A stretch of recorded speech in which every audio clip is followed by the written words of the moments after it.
chapter 18, and it is because the Lord began to deal with me about the fact that some of us just as lost as we can be.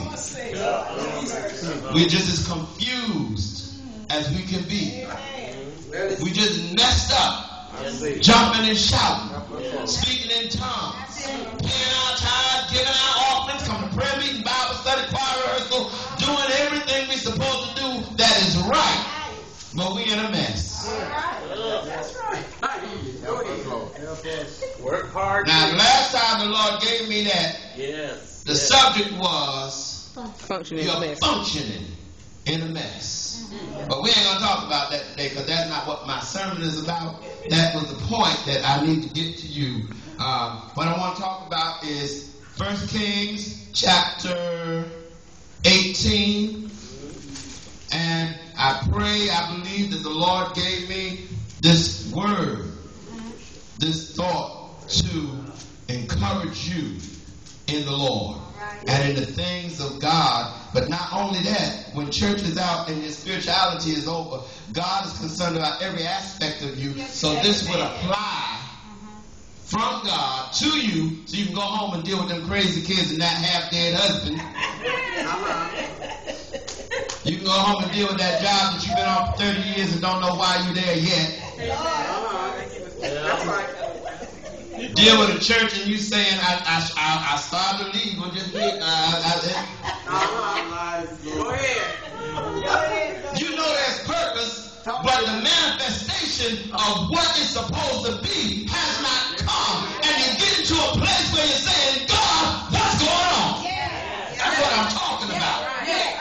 And so God gave me this to tell you. That's why I told you I wasn't going to preach long because it ain't no whole lot. It's just something for you to think about that God said. In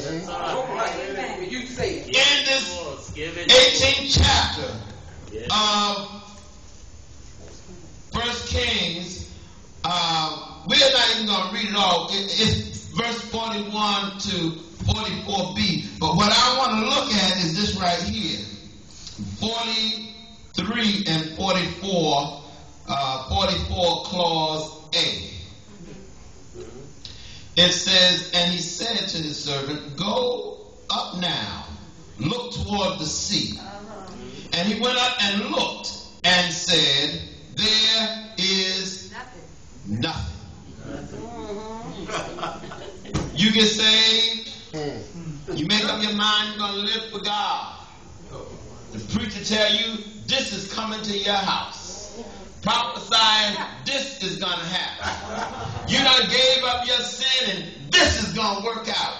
And everything that you've been looking for and waiting on and expecting to go like God said is going just the opposite. And I want to know, what do you do while you're waiting for the manifestation of the mess to become a miracle?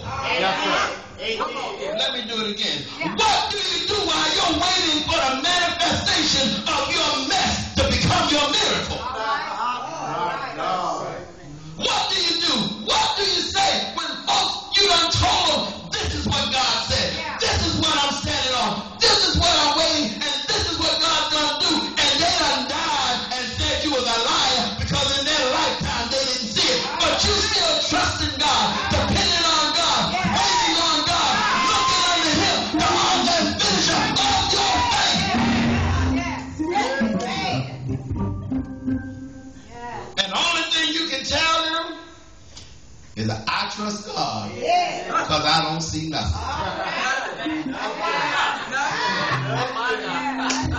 I'm standing on God's word because I don't see nothing. I'm not going to give up and walk away, but I still don't.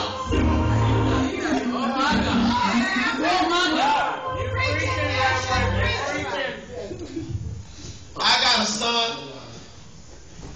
and this particular son has given me more hell than you can imagine. Terry can tell you, I raised my children and so many other people's children.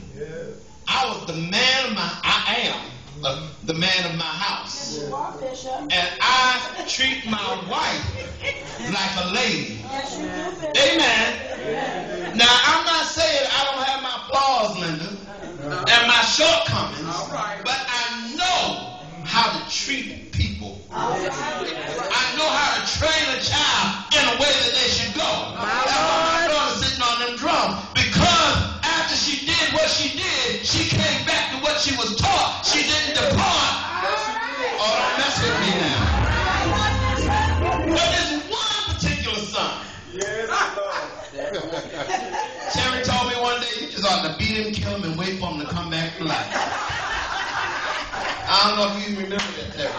It was a long time ago because he is just opposite of everything that God said.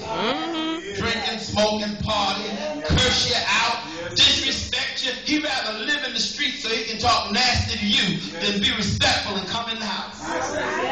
And I said, God, what is going on? You said.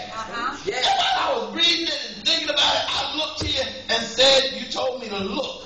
But I want you to know, I don't see nothing.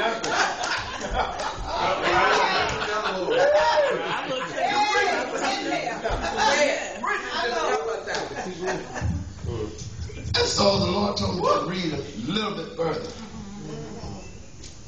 Oh, can't you put out my glasses? Hold on.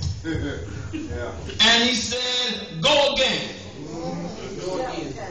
And he went back.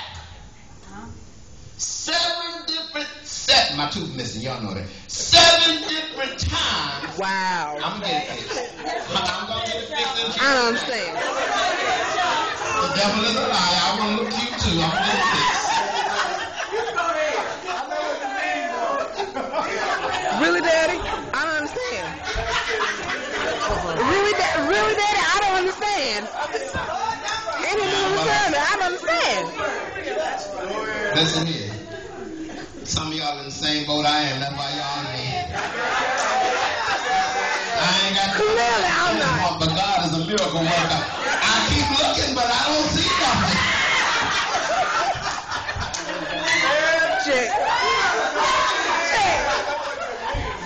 Calvin, you gotta get this yourself. Check.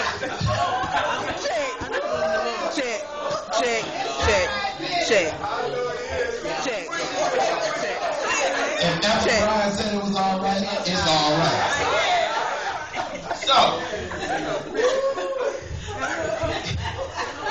y'all stop it. We in church. All right. Y'all know I've been sat down and we was in the old church by now. So, he said he went back and he looked. I understand.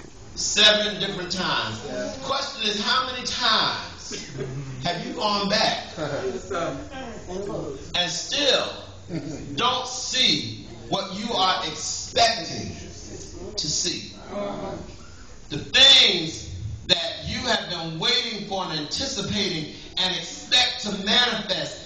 As a believer, you refuse to give up. You refuse to let go. You just are determined to hold on to God. But no matter how long you've been holding, some of us are professional hold-oners. Yes. Oh, yes. I like that. Yes. My Savior. When you really get rooted and grounded in God's power, you get to a place where if it takes until I die, God's gonna do it. Amen. That's right. Amen. People call you stupid, say you crazy, say it don't make sense, but you say, I believe God. Yes. Thank you, Lord. And some of y'all like me, and I'm like Peter in the Bible. He said, Lord, I believe, but help that. Yes. And the Lord said 7 times. They went back and looked, and they saw nothing. And what I want you to tell the union today is do this. Go back. Yeah, go back. And look again. All right. That's your subject for the evening. Go back. Go back. And look again. Yes. I ain't gonna sit down, but I'm about to. When we look at I wrote some notes out. I'm trying to get a little piece of it in. As I begin this message, I would like to first note that there is no God like our God. He has the ability to mesmerize by the working of his hands and by the word of his mouth. He can mesmerize us and shock us and just leave us in a state of bewilderedness because of his ability and his power. Amen. And if I would just look with you in retrospect, let's look at some simple things. At the word of his mouth. In Genesis, God stepped out on nothing. Yes, he did. For the Bible teaches us that the earth was void and without form. But he being God was able to stand on nothing. Yes, sir. And create something that we can stand on. And I wonder if he looked at the hemisphere and the other fields and said to them when they said, God, you ain't got nothing